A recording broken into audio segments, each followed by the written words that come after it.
Былтыр жұбайымен шағын кәсіпті қолға алған едік. Үкіметтің қолдауы болады деп қанша рет үміттендік. Бірақ анау деді, мынау деді, ақыры пайда таба алмадық.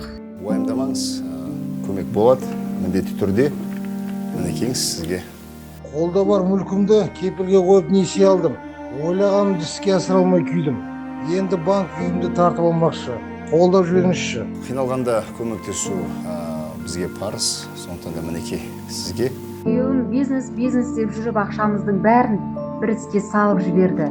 Қайырын көре алмадық, көп адамдарға көмектесіп жүр екенсіз. Біздің отбасымызға да арқау болыңызшы. Ақша бітті, алдағы уақытта мүмкіндік болса, біз сізге көмектесеміз міндетті түрде. Үш түрлі адамның үш түрлі проблемасы. Үшеуіне де көмек керек, үшеуіне де жаның ашиды. Өз қаражатың болса мейлі, қол ұшын неге бермеске. Алайда бюджеттің, яғни салық төлеушілердің ақшасын оңды-солды тарата берсем не болғаны? Ал енді бір сәт өзіңізді үкімет басшысының немесе министрлердің орнында елестетіңіз. Миллиардтаған қаражатқа жауаптысыз. Сәл қателік жасасаңыз, абақтыға қамалуыңыз да ғажап емес. Оның үстіне көмек сұраушылар көп, ал сіз ақшаны нақты мұқтаждарға ғана беру керексіз. Жалпы субсидия алуға нағыз лайықтылар кім? Экс-министр Асылжан Мамытбеков ауыл шаруашылығы бұл ең алдымен ақша табудың көзі деп, оны агробизнес деп атап кетті. Ал бизнес субсидияға мұқтаж ба? Жөн білетін жамағат армысыздар, бүгін осы бір күрделі әрі философиялық сұраққа жауап іздейтін боламыз.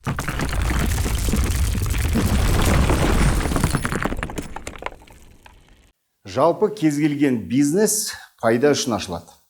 Біреулер 35% пайда табамын деп қызмет көрсету орнын ашады, біреулер тез байығысы келіп 80, 90, тіпті 100% пайдасы бар кәсіп түрін іздейді. 20-30% пайданы қанағат тұтып өндіріспен айналысатындар да бар.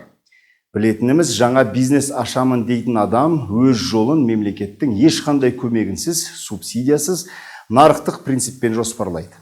Банкілердің көбігіне жүгінген кәсіпкерлердің бизнес жоспарларын қарасаңыз, барлығында пайда табу көзделген. Ауыл шаруашылығында дәл сол жағдай.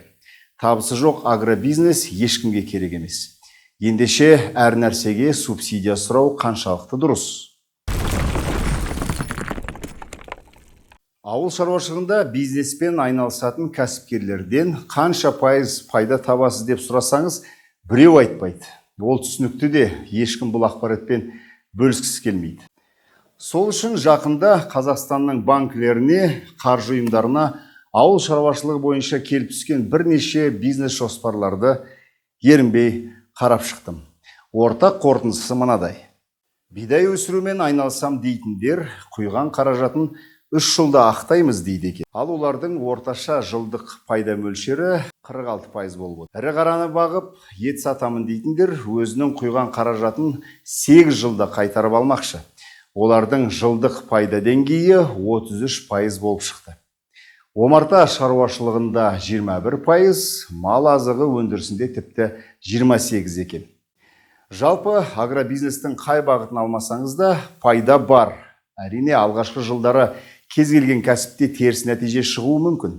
Бірақ әр саланың өзіне тән инвестицияның ақталу кезеңі бар. Сол аяқталған соң пайда міндетті түрде болады. Олай болатын болса, субсидиядан мүлдем бас тартып, оның орнына шаруаларға 1-2% өте арзан несие берген анағұрлым жақсы сияқты. Айтпақшы, 2% несие туралы айтатын болсақ, жақында ғана министр Ербол Қарашөкеев өзінің Шығыс Қазақстан мен Абай облыстарына жасаған сапарында шаруаларға субсидия орнына 2% несие беру туралы жоспардың бар екенін жасырмады. Ендеше бұл бастаманың артын бағайық. Арзан несие кімге болса да керек. Бүгінгі айтпағым, агробизнеспен айналысасыз ба? Оны өзіңіздің пайдаңыз үшін жасайсыз. Мен елді асырап жүрмін деп қара басының қамышын ашқан кәсібін қайта-қайта міндетсіп жүрген кәсіпкерлер де бар. Өкінішке қарай, олардың кейбіреуі технологияларды дамытып, кірісті молайтудың орнына мемлекеттен субсидия сұрап, әбден дағдыланып алған.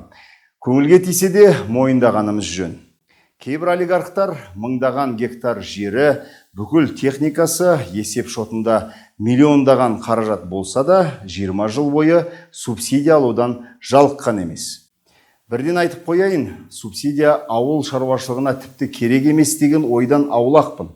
Керісінше субсидия керек, бірақ ол жемқорлықтың құрбаны болғанша шаруаларға 1-2% арзан несие болып айналғаны жақсы емес пе? Неге соны жасамасқа? Соған әрекет жасамасқа, неге жасамасқа? Осының төңірегінде айтатын ойларыңыз болса, пікір жазып отырыңыздар. Видеомен бөлісіп, арнамызға жазылыңыздар.